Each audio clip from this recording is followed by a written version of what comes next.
Today, I'm delighted to welcome Caroline Adams, Head of Marketing at Interflora.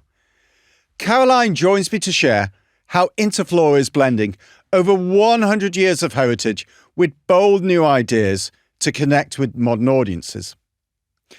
Find out how Interflora is blooming anew, keeping emotion at the heart of its marketing and what it takes to stay distinctive in a competitive category.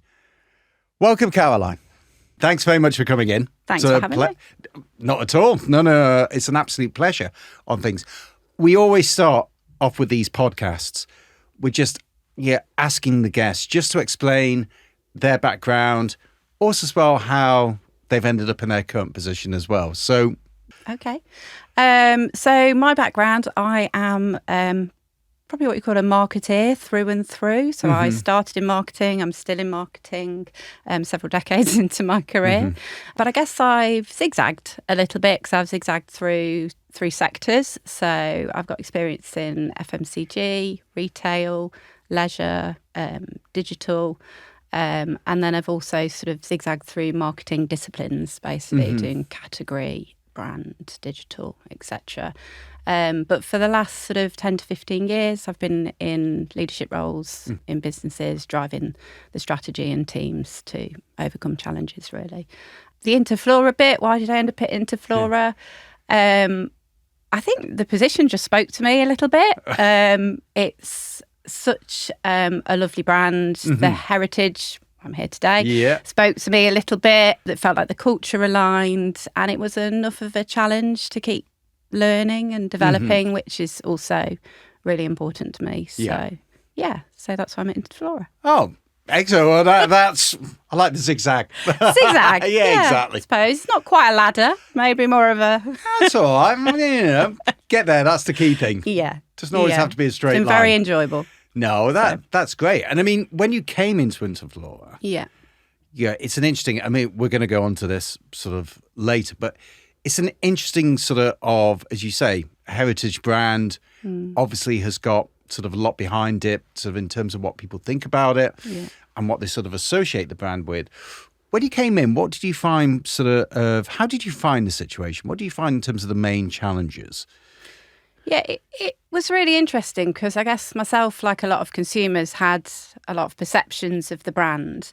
And some of that rang true and some of it didn't. I had absolutely no idea how competitive the sector was, first of all, which obviously in a marketing role is a key part of your success or not. I mean, I would go as far as to say in all my years in marketing, it's the most competitive sector I've ever worked in, really, with the intensity. And I guess for Interflora, that was quite new because they're a 100+ year brand, but they'd had 90 odd years of pretty much market dominance with very few national competitors to then spend the last decade fighting off people with it being opened up through the ability through dropship and e-commerce, etc. So competition was the first thing. The other thing was awareness. So they had really, really high awareness, which is great. As you come in as a brand marketer, you're like, great, we haven't got an awareness problem. But they had a brand affinity problem. So that is equally a challenge, one that you attack in a completely different way necessarily, but equally a challenge. You need people to not just be aware, but to connect with you. So, and the other challenge that I noticed, which was actually a nice challenge to have, was almost, I just thought, actually, consumer perception is Interflora is misunderstood a little bit. That sounds like a bit of a cop-out, maybe. No. So, but I guess what I mean by that is we did lots of research to understand what consumers wanted and what they really wanted from a flower brand in terms of the product, but also in terms of the end result and the connection. And Interflora was actually really perfectly placed to do that. But the perception of some consumers was that we were quite the opposite of that, maybe a bit corporate, a little bit dry, and we needed to bring some of that emotion and some of those USPs like florist made. You know, all our bouquets are made by an individual florist locally and they're fresh. And that really leans into a lot of current values of people. So that was a real challenge. But I guess the ultimate challenge was to sort of modernise the legacy and connect, really. So there's a fair few, but it became quite clear and concise what we needed to attack. So, and that it's quite an interesting thing. I mean, I want to get on sort of in a moment sort of to the, particularly on sort of how you appeal to young audiences. But if you just stay on that for a moment, just in terms of those challenges, you say, I mean, there's quite a few sort of diverse ones in there. Yeah. That, you talk about the fact that the brand does have a legacy which can be good, but also as well, can have also as well its own issues with regards to that, and then also as well the growth in competition that came through. If it was stepping back and thinking about for you, I mean, you talked about what was your biggest challenge, but when you look for the future and where things sort of are, which one of those do you think that you would say now is probably the biggest challenge moving forward? Is it something that you feel as though with the brand that is now very much on the right track? Is it you feel maybe competition in the market has become stabilised? I mean, how? I don't think the competition will change. I think that's there to stay. If it's not one competitor, it will be another. Yeah. And, that's fine. That's normal business practice, etc. I think the one that you've got to stay on, and I probably, you would say, well, you would say that you're a marketeer.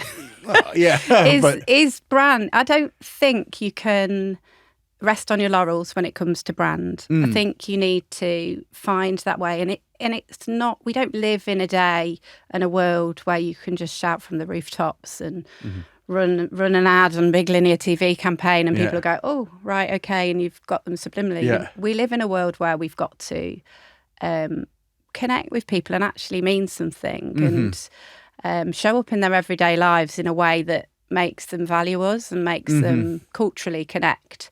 So I think in terms of a challenge that will continue and one that we at Interflora and probably a lot of other brands, especially in our sector, if we want to win through brand, which not all companies do, then we have got to just keep trying to connect with people, and that's really difficult in today's world with so many publishers, so much content, so many people doing pieces of activity that try and connect with different audiences. So it's just, I think it's relevance, brand relevance, really, and moving with the times, really, which we potentially hadn't done enough for a while. So, but we're still on that journey, and I don't really see that ending. Well, I mean, it's interesting as you say. I mean, it's always a dilemma. If you're a firm, as you say, for many, many years, people associated flowers with Interflora in the UK. Yeah. And it's a very difficult, if you're used to having that position in the market, when suddenly the market changes for so many reasons, it can be difficult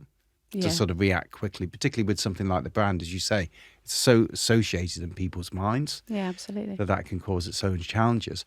I just want to go on to sort of with sort of younger audiences, because again, they haven't.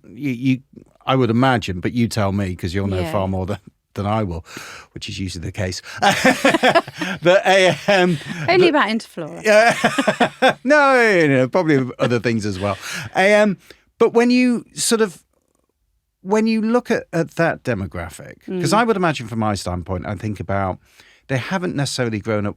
There's obviously the different channels, but they haven't grown up with Interflora as a brand that our generation, previous generations have. Also as well, you could argue that there are changes, demographic changes, social changes that are going on just in terms of how people view things, the traditional sort of patterns, why you would buy flowers. You could argue that maybe some of those things have changed as well, particularly for the younger audiences. So how do you deal when you come in and thinking about particularly targeting those younger audiences? How do you think about things and how does brand really fit into that? Yeah, I mean, I guess you're right. I guess when we talk about younger audiences, I mean, flowers, everybody sends flowers. So younger audiences from an Interflora perspective is perhaps not as young as maybe in your mind. It's like 25 to 45 is like a younger audience that we need to resonate with. And I think there are slightly different approaches, even pockets within that and jobs to be done, as we call them. So, I mean, first of all, you've always got to take the time to really understand it. So I think that whole making assumptions and assuming that we know is quite often wrong. Yeah. I mean, there was a working hypothesis that it was all about price for a much younger audience. And actually, the biggest thing that sometimes comes out is it's about connection. Yeah. It's about, like you say, I think different generations give for different reasons. For some, it's and different people. I guess it's not necessarily, it does span generations, but for some people, it's about that predisposed moment, that birthday that they knew was going to happen, or that obligation because I went at Christmas.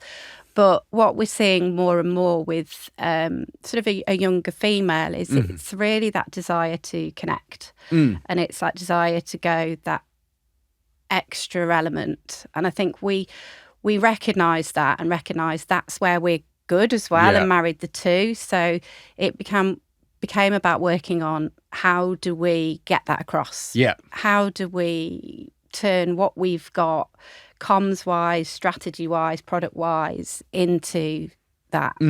And we did a few key things. We worked on our brand platform first. So what do we actually mean? What does Interflora mean? And we landed on a platform or a North Star of, it's Interflora, but it's say more.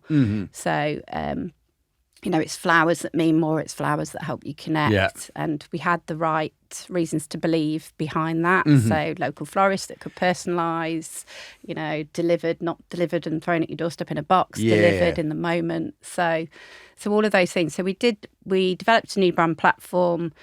We looked at how we stood out in, quite frankly, is almost a commoditised market now. Yeah. And actually, if you look at our market, it's very much the same tactics. It's like price promotions. It's very much the same look and feel. It's like nice pastels with a lovely bouquet. Yeah.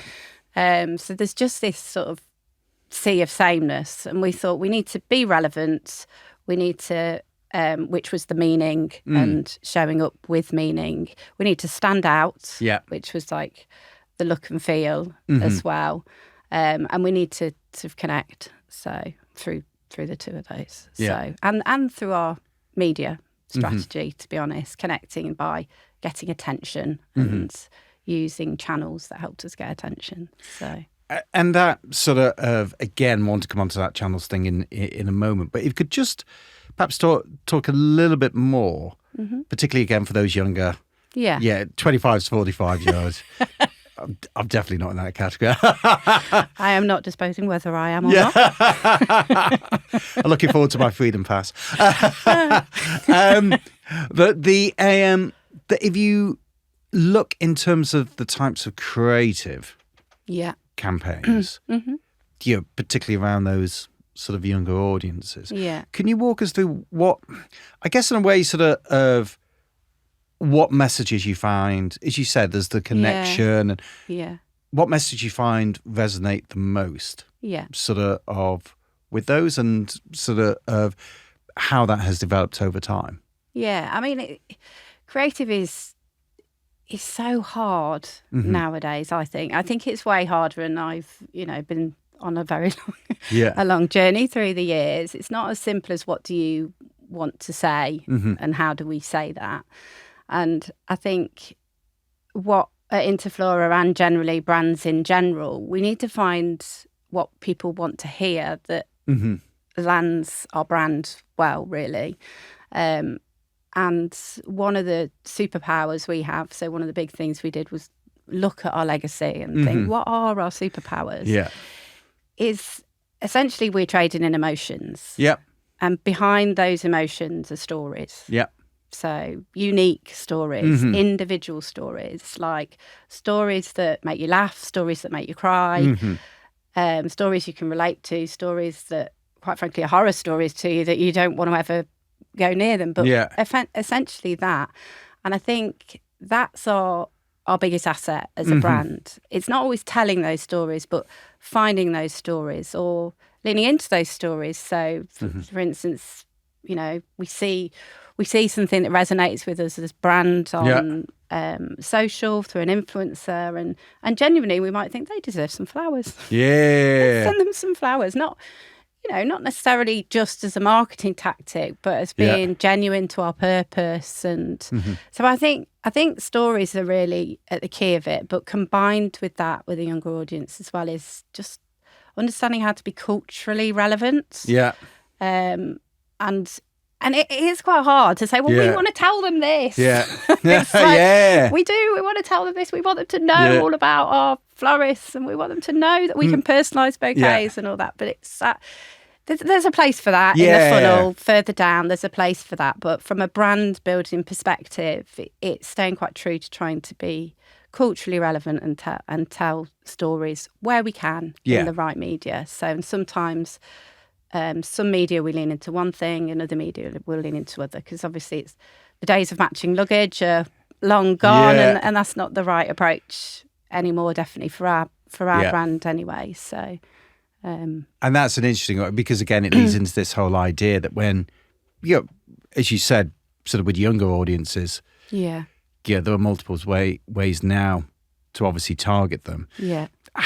Just thinking about how the creative strategy influences your choice of media. We're essentially a very, very old e-commerce brand, which is quite unique in itself. We're pure play e-commerce. So digital is always going to be very core to what we do, social, performance, all of that, because it's really close to the moment for us as well. But we knew that we hadn't potentially done enough mass media. So while that's a term you don't hear very often anymore, really, I think there's still very much a place to be to focus a little bit on reach as well, and getting in front of as many people. So we had to try and choose channels that gave us an element of reach and mass appeal, because essentially anyone can choose to send flowers, and that's one of the biggest challenges we have is our funnel, is that there's very few signals. It's very short. You could wake up tomorrow, one of your mates having a bad day, I need to send them some flowers, I'm going to send them. That could be you, it could be me, it could be anyone from any demographic. So it's very difficult. So we needed to do that brand priming, that kind of piece of get in front of, remind people that we're here, but why we're special and why we're different, and connect with them. So we did look for channels like the two things I mentioned earlier, channels that we could story tell, channels where we could turn up in a culturally relevant or contextually relevant way. But out of home was definitely, and still is, a really interesting way for us to get across our brand message and stand out a little bit. So it's not a channel that our competitors use particularly, which was important to us. It's like we want to show up where other people aren't necessarily showing up as well. It's not necessarily a channel where you'd expect to see a flower brand, but actually from that emotional point of view and gaining attention, it actually is quite hard to beat. So you can be sat on a tube, you can be, sat in a car, you can be walking on the street. It's in your face. So we figured if we've got that attention for a couple of seconds, 3 seconds, 5 seconds, how do we make it clear, simple, and really pack a punch with an emotion? And that's where we did put flowers as a background, obviously, for cues. But we use culturally relevant slogans and messages to just try and resonate with the environment that somebody was in, and make that connection. So we're a purpose-driven business. So we use vision and values, we use purpose. And I think that really helps us with our why. Because obviously we're not just trying to generate a connection commercially for our brand, etc. Do you know what? If we help people send that text to somebody they haven't spoken to in a while, or sort of give someone a nudge, should we go for a beer or whatever, through the work that we're doing, and we resonate in that way, do you know, that's good, and we've won because our purpose is to make beautiful things happen. And genuinely, you know, we're a profit-led organisation, we're a commercial organisation, so yes, we do want to drive sales of flowers, etc. But you know, that's I think there is a real lovely byproduct of our brand work. That's really feel good for me and the team, and kind of, you know, and some of the activity that we do as a brand and events that we do and all of that kind of thing leans into that as well. So obviously it's not entirely selfless. But it's a nice byproduct. Can we talk through also as well some of the creative changes? I've talked briefly about the need to stand out, basically. And I think the need to connect emotionally. And they were probably the two things that drove the direction of creative and essentially a new look and feel for Interflora, essentially. So there's a key thing in our category. I mean, we did a big audit of all the creative in the category and sort of put it all up together next to each other, and it became very clear that there's this sea of sameness, as I've said, sort of everything pastel, everything bouquet. It's like, wow, for a consumer, you wouldn't really be able to distinguish. So yes, we needed to modernise, but we worked with a creative agency on a whole new brand look and feel, and led us to a place that at first we were like, really? Which was very bright colours, really precise product, zooms in on product and tight shots in sort of out of home, for instance. But real stand out, actually, when you put it next to things. So that kind of colour became quite an important thing. Right, okay. Interesting. In some ways, on surface value, you can look at it and go, have they done that? It's just very sort of bright. But actually, we're trying to be distinctive in a market that isn't overly distinctive in what it does. So that does and will continue to play an important part. The other element that was quite a challenge, actually, was our logo. So black and gold. Black's not a colour that works particularly well in advertising and is really tricky to get stand out of your logo, and having a gold logo within a black box it just ended up your logo being very small and the impact of your logo being very difficult to sort of to get across. So that was a very simple solution, but like I said, we didn't want to walk away from our equity and the sort of recall that we've got in the black and gold, because there is a lot of recall in that. So we kept that where we can, but in advertising, we identified that we needed to just expand the guidelines a little bit and have a white version of the logo to work with those bright. Sounds really simple. And like, why didn't you have that before? But we do operate in an environment that's quite tough because we have a global brand mark agreement with all the countries that we work with. So it's not that easy to just go, we'll just change that to this. So that was quite a journey as well. And then in out of home in particular, it was about bringing our personality to life a bit more through the creative.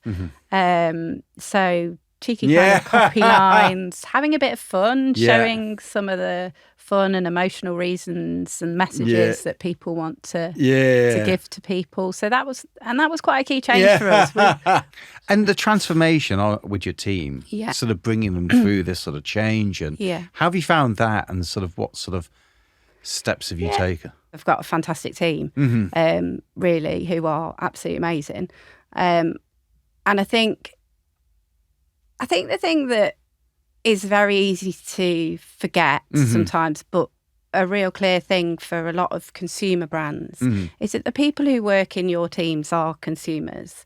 Yes, they are they do have a slightly different view, and I know it's very clear. The moment you walk through a door of a business, you're no longer a consumer and you need to do that research because you do have a different view. But actually, the reality of Interflora was, if we gave people the permission to be honest and we did the research, honestly, what do you think? What do your friends say? What do your family say? They could see all the challenges, legacy challenges that we had in terms of connection and perception. So they could see that. So that's like that ability to be honest, and we just sort of open the doors and the floodgates. Yeah. I think then the permission to be able to be part of the solution. Yeah. So I think being able to say, actually, it's okay that we're honest in this room. We don't have to say, aren't we great? Yeah. And some things we are great at. So, it's very transparent. But permission to be part of the solution and to be on the journey. And I think our purpose helps us operate in a very great culture. Yeah. Where people have autonomy, people can bring solutions, they can be creative. And being an e-commerce brand, we've got that culture of testing as well, which is fantastic because you can't always test brand, but the thing that comes with a testing culture is failure isn't failure. Yeah. You know what I mean? If it doesn't work, okay, what did we learn? Yeah. What would we do next time? How do we move on? And so that was already there, which was really good. And then our purpose has helped as well. So, yeah, I just think acknowledgement that you don't solve brand problems overnight. Yeah. And if we're all on the journey together and everybody can be part of it, it's been okay. Yeah. Good. Glad to hear Most that. days. I mean, one thing that I just want to pick up on, I mean, you talked about sort of testing and, testing sort of amongst marketeers, it's very much of a thing at the moment. Sort of be interested to see, or hear rather, how sort of you go about that and then how that influences your decisions around sort of long-term and short-term marketing and the percentage of spend that you do and so forth. Because I think when we were sort of having maybe the sort of intro call before, we talked about sort of performance helping to harvest sort of the longer-term brand building. And I think that's a very interesting phrase. So Yeah, I mean, it's a really difficult balance. Yeah. If we had infinite budgets, it wouldn't be a difficult balance, but we obviously have to make some choices between the brand, the building, changing those perceptions and the connections, and actually being in market at the right time and harvesting that demand. They're not. I think the thing that's interesting for me personally as a marketeer is I don't see them as this or that, and often there's a lot of dialogue about. Is it brand or is important? Which one's important? They're both important, and they both do different jobs. I think our testing, as in we would do some type of testing in brand where we can, and we have managed to do that in out of home with sort of looking at Lumen and System 1 and things like that, which is fantastic and really sort of leading edge, I think, really for that kind of discipline. But I think the real nuance testing comes at the bottom of the funnel in the performance and where we harvest that demand. Are we getting enough clicks in? Then how are we converting enough of those clicks? And what are we doing there? But I think testing is just an evolution, and it's just a way of life. Yeah. Really. We always forget it's the way of life now. There's no getting away from being accountable for every element. I mean, even our brand work, we have an enormous dashboard of metrics that we're trying to shift, and red, amber, green on those metrics, and where are we and which are we shifting? And while it's not testing so much, it's like, is it working? Is it doing what we need it to do? Which age groups is it working with? So, it's a ongoing challenge, really. But ultimately, the true test really is: are we driving that brand traffic over time, and then are we able to harvest that traffic into orders and customers? So it's very interesting. Harvest, I think, is probably actually a very appropriate phrase. Sort of in the context. This has been brilliant. Thank you. It's been absolutely superb. We always end these podcasts with just asking our guests what piece of advice they'd give for anyone that's listening.